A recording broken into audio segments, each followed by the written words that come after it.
A stunning admission from Donald Trump over the weekend in his interview with Maria Bartiromo of Fox, admitting that, yes, the United States seems to be heading into a recession or even worse. But Donald Trump then said basically, look, China plans 100 years in advance. So, yeah, there may be some short-term pain. So after Donald Trump admitted we're basically heading into a recession, a great recession, or even potentially a depression, and all the economic indicators are pointing that way as a result of Donald Trump's failed policies, the erratic tariffs, the chaos that he's creating. You then had all the MAGA Republicans and people in Trump's administration trying to normalize this. But first, let me just share with you when Donald Trump's asked, are you expecting a recession this year? Just watch what he says. Let's play it. And I want to ask you about Ukraine and the blow up the other day with Zelensky. Let me stay on the economy for a moment, because there are rising worries about a slowdown. You've got the Atlanta Federal Reserve saying we're going to have a contraction in the first quarter. Look, I know that you inherited a mess, and you said that the other night. I've only been here. But are you expecting a recession this year? I hate to predict things like that. There is a period of transition, because what we're doing is very big. We're bringing wealth back to America. That's a big thing. And there are always periods of, it takes a little time. It takes a little time. But I think it should be great for us. I mean, I think it should be great. It's going to be great ultimately for the farmer. Don't forget, Just to be very clear, here was Donald Trump's promise that he made to the American people during the campaign that prices would drop on day one, just so you can see it. So when I win, I will immediately bring prices down starting on day one. We will end Kamala's war on American energy, and we will drill, baby, drill. We're going to drill. So then they bring in Donald Trump's Commerce Secretary, Howard Lutnick, who's asked on Meet the Press, look, the CEOs of Target and Best Buy are warning that these tariffs are causing prices to surge, not just in the short term, but in the long term, and things are getting bad. Lutnick, what's your response? And then Lutnick's like, well, we're going to balance the budget, and yeah, inflation may go up, but whatever. I mean, we all need short-term pain. Here, play this clip. Lumber. The CEOs of Target and Best Buy this week warned that they will have to increase prices as a result of tariffs. Do you acknowledge that prices will go up for consumers because of these tariffs? I think it's important for people to realize that we run $2 trillion deficits, and Donald Trump is going to try to balance the budget of the United States of America. And when you balance the budget of the United States of America, you drive interest rates down 150 basis points, 1.5%. You're going to have mortgages come smashing down. The cost of your home will come smashing down. We're going to drill, baby, drill, and drive down the price of energy. That's coming down. So these two massive moves are going to happen. And you know who's going to pay for that? Tariffs and outside countries who just leech off of us, lean on us, earn money off of us. They've got to start to pay. President Trump wants the American people to start to understand the External Revenue Service should start to pay. Yes, some products that are made foreign might be more expensive, but American products will get cheaper. And that's the point. Buy American, made by great Americans. We're going to bring manufacturing back. That's where we're going. That's where this president is going. Bring it back. Yeah. So will there be distortions? Of course. Foreign goods may get a little more expensive, but American goods are going to get cheaper, and you're going to be helping Americans by buying American. All right. Then there's a bunch of gibberish by Howard Lutnick, Trump's Commerce Secretary, when he says that, look, maybe there won't be tariffs on April 2nd because Trump delayed the tariffs on Canada and Mexico till April 2nd. By the way, Canada's tariffs are still on the United States because Canada's like, we're not going to continue in this cycle. Take your tariffs off, walk away, or we're hitting you with tariffs, and we're actually increasing our tariffs. But here Howard Lutnick says, look, once fentanyl ends, then our tariff threats will end. And our tariffs on once fentanyl ends. Oh, by the way, the same time the Trump administration or the Trump regime is gutting Medicaid services, gutting the types of assistance to people who are addicted to drugs. But watch what Lutnick says. Play this clip. Well, second, that's going to be reciprocal tariffs, and I'm happy to talk about that. But let's try to keep those two different. Okay, understood. But you say he's not going to take his foot off the gas. Does that mean these are permanent tariffs? Mr. Secretary, can you provide clarity, yes or no? If fentanyl ends, I think these will come off. But if fentanyl does not end or he's uncertain about it, they will stay this way until he is comfortable. This is black and white. You got to save American lives. So with respect to fentanyl, this is about the border and fentanyl, and that's an agreement between the president and the two leaders of Canada. Of course, Justin Trudeau's got a lot to say. Of course, he's leaving in like days, so it's not really that fun to listen to some guy who's trying to create sort of a mess for Canada, which he's trying to do.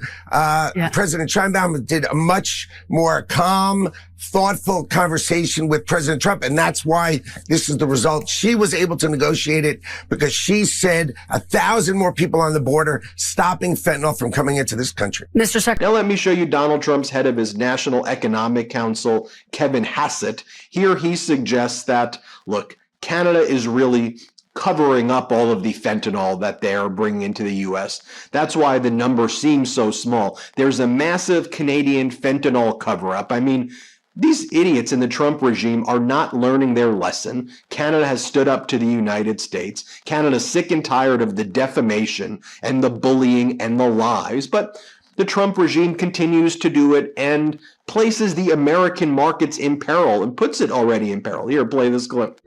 Core fairness issues. Let's just be fair. Whatever you do to us, we'll do to you. That's what he's asking for in April, and it's not a radical idea at all. But let me ask, because I am confused now about what you're saying about this being a drug war, not a trade war.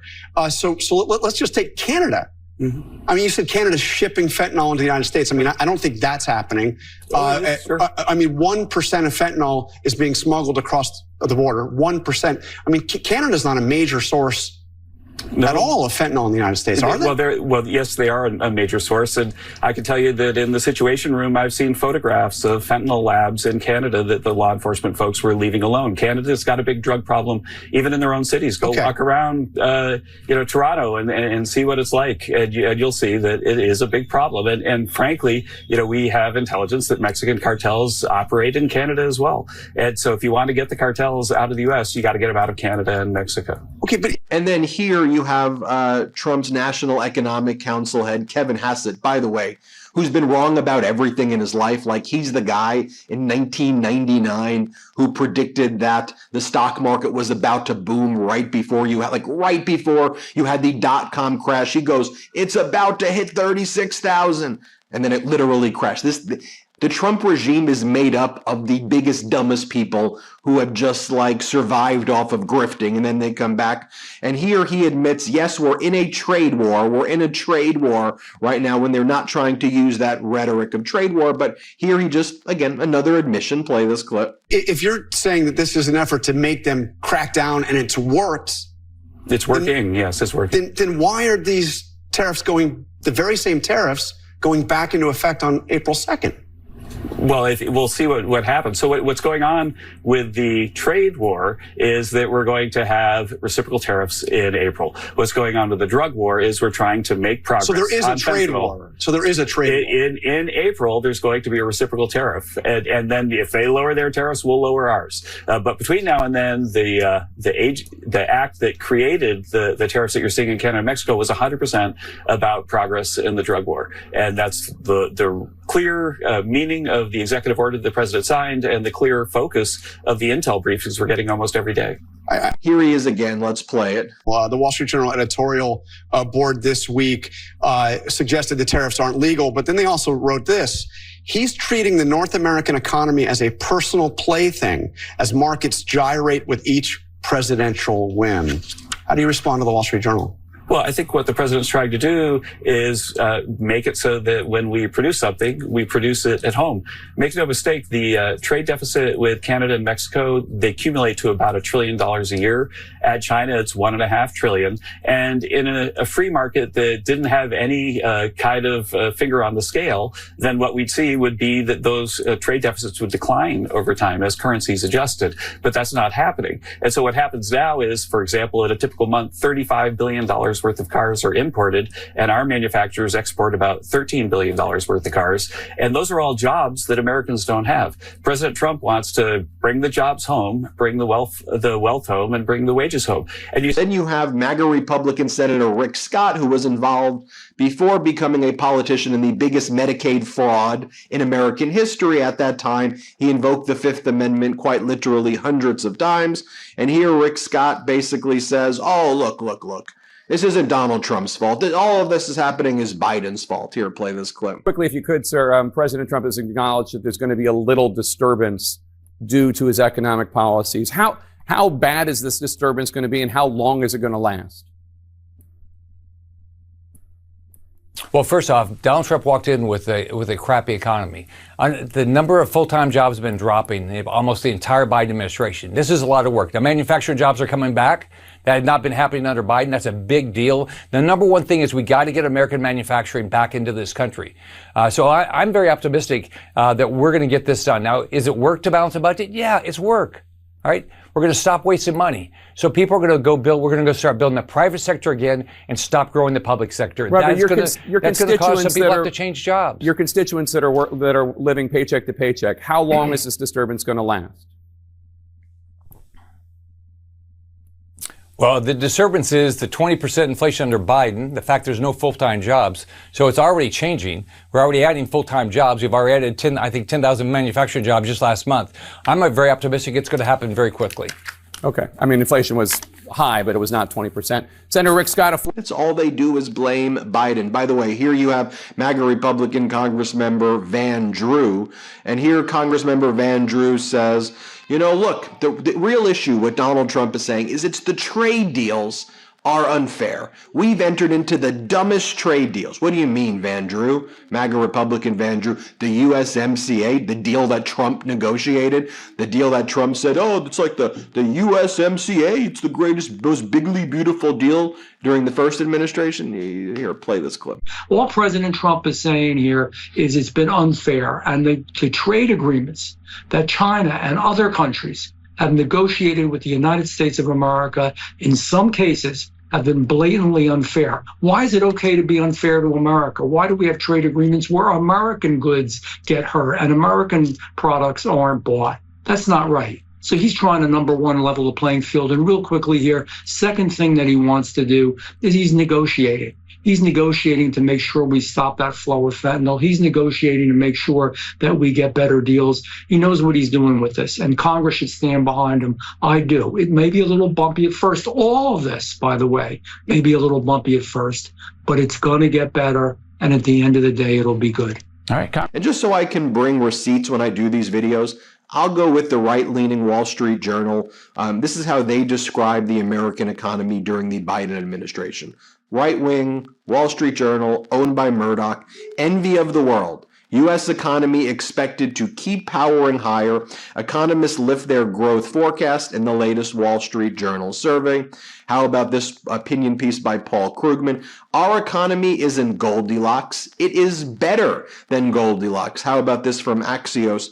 As well, from July 12, 2024. Just right inflation opens the door to Goldilocks economy. Under former President Biden, inflation was about to hit 2%. It's exactly where he wanted it. He had brought inflation down, the inflation that was caused by the first Trump administration because Trump added $8 trillion to the debt and grossly mishandled COVID, which had to be dealt with, which spiked the prices. And then you had the Inflation Reduction Act and other measures by former President Biden that led to that soft landing when every economist predicted 100% chance of recession. Biden stably got us out of that. But, you know, Donald Trump screwed it all up in under 60 days. And then here Donald Trump says on Bartiromo, we had record-setting inflation under Biden.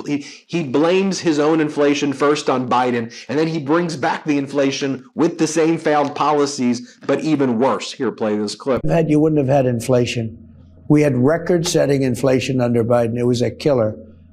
You may it's get one it of the again. reasons I won the election. But you may get it again with these tariffs, right? I mean, one CEO said to me, my input costs have already started to go up. I'm going to have to raise prices. In the meantime, guess what? Interest rates are down for the last 3-4 days at good levels. I mean, when you add interest rates, you're talking about it's gone down. I've been saying, let's get interest rates down. Nobody ever gets rich when the interest rates are high because people can't borrow money. And now you see headlines like this: tariff war risks sinking the world into depression. A new Great Depression, says the Chamber of Commerce, the International Chamber of Commerce. Over here, how uncertainty from Trump's tariffs is rippling through the economy. Trump's tariffs cause chaos in the auto industry. The two-headed monster, stagflation, could be back. These are all very bad. Stagflation means GDP decline, significant GDP decline, while inflation increases. It's like the worst of the worst. But Trump's like, oh, but interest rates could go down while we're in a Great Depression. These people are the biggest morons ever.